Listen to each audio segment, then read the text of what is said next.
Hello and welcome to Williams Mullen's Benefits Companion, a podcast that helps employers navigate the complex legal challenges of managing their employee benefit plans. I'm your host, Brydon DeWitt, and today I'm joined by Ali Pino, Principal and Retirement Plan Consultant at Spherient Advisors. Welcome, Ali. Thank you. Thank you for having me back. I'm excited to be here. Ali, as you know, recently the Biden administration announced what they are touting as a reduction in junk fees and retirement plan advice. It's really the latest attempt by the administration, really going back to the Obama administration, to impose the fiduciary standards under ERISA basically to more categories of Wall Street advisors and investment advice to protect plan participants. The guidance announced in October expands the Securities and Exchange Commission's regulation best interest to cover retirement advisor recommendations regarding insurance products, and also advisors' recommendations to plan sponsors about which investments to include in 401k and other employer-sponsored plans. So it's an expansion of SEC regulations to cover those areas. And then also an expansion of the definition of an investment advised fiduciary under ERISA. An advisor will be treated as an ERISA fiduciary if it is an advisor to a retirement investor, which can be a plan fiduciary, a participant, and even an IRA or an IRA owner. If the advice is provided for a fee and the advisor has a direct or indirect control over the purchasing or selling of securities or other investments for the retirement investor, or the advisor regularly makes investment recommendations as part of their business, and the circumstances indicate that the advice given is tailored to the investor's particular circumstances and can be relied upon by the investor as a basis for investment decisions that are in the investor's best interest, or the advisor acknowledges that the advisor is an ERISA fiduciary. And this guidance covers even one-time advice situations, such as advice regarding a rollover from a qualified plan to an IRA. So once again, these are proposed rules. It's another attempt to expand the scope of fiduciary protection for retirement plan investors. And Ali, this is right up your alley. This is what you do on a daily basis. How do you see this impacting the retirement plan world? So, first, I kind of want to clarify for those listening, there were a lot of good sound bites in this speech, and I think some of them created a little bit of a frenzy. You don't really want to taint the industry as a whole over a few bad apples. But with that being said, I do think it's important that we set forth a well-needed standard that hopefully is enforceable, is the one thing that comes to mind for me, so that plan sponsors and plan participants know that they're getting advice that is in their best interest. And then those advisors that are responsible, they deserve to be compensated for the work that they're doing and helping employees save for retirement and helping businesses create successful retirement plans. By broadening the definition of a fiduciary, I think that that's incredibly important. So at my firm, we act as a fiduciary on all of our plans. So this is nothing new to us. Everything we do is in the best interest of the plan and the plan participants.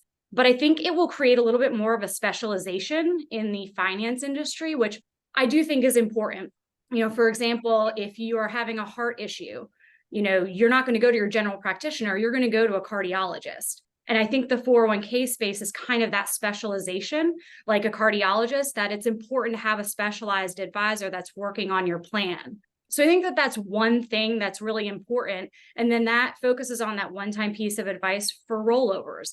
As a firm, we don't do any individual wealth management, and it's specifically actually for this reason. All of our clients are conflict of interest free from that perspective because we aren't rolling employees out of the plans into our individual wealth management practice. We are solely focused on the retirement plan and that specialization. Right. And so how do you see this forcing more specialization? It's because the advisors will now be subject to fiduciary standards if they're advising retirement plan investors, and that's going to scare them away, and it's going to force the industry to have a more specialized subgroup of advisors.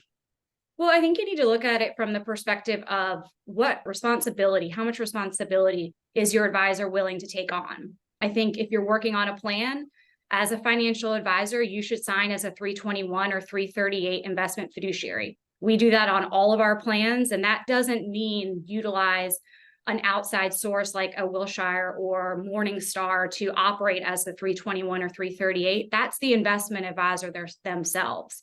We sign on as an investment fiduciary for our plans so that our companies that we work with and those employees know that the fund selection is in their best interest.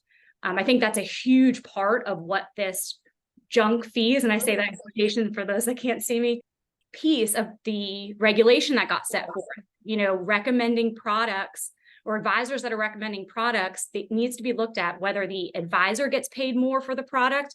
And I think a huge piece that was missed in this regulation is the record keeper getting paid more, because that really needs to be looked at. And that second piece of it, where the record keeper might be getting paid more or reducing their fees for the usage of certain funds, needs to really be considered and looked at. That's probably more of a bigger issue in our industry that we see. And when all things are looked at, that really should be the last choice, is how does it impact the fees? It should be, is that fund the most suitable fund for the plan?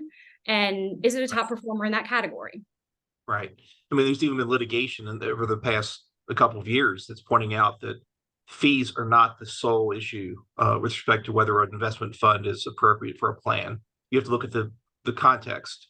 So the lowest cost fee may not be the right fiduciary choice to meet the standards for a plan. It's really true. And I think when the fee regulation and kind of the fee disclosure laws came out several years back, a lot of advisors went to a race to the bottom on fees, and it never said cheapest. It said reasonable, and reasonable for services provided. So I think having a specialized process for how you select your funds and monitor them on an ongoing basis, and understanding how revenue sharing impacts the plan participants, making sure that there is not revenue sharing in the funds, that the advisor you're working with isn't getting paid more to offer specific funds, understanding the spreads on fixed accounts and things like that all tie into the overall kind of fee conversation when it comes to a 401k and making things in a way equal.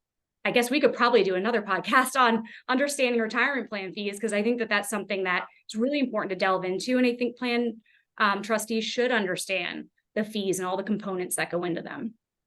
How do you see these proposed regs, if they become finalized, impacting your clients? Well, with my clients, they won't really be impacted.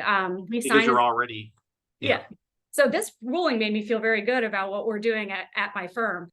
We act in the best interest of our plans. We have always acted in the best interest of our plans and sign as an investment fiduciary. So I think when it comes down to a plan participant, I think they need to ask the question to their financial advisor on the retirement plan: are you an investment fiduciary? Are you signing as a 321 or 338? And if they're not, asking to see a detailed breakdown of the fees for the recommendations that they're making.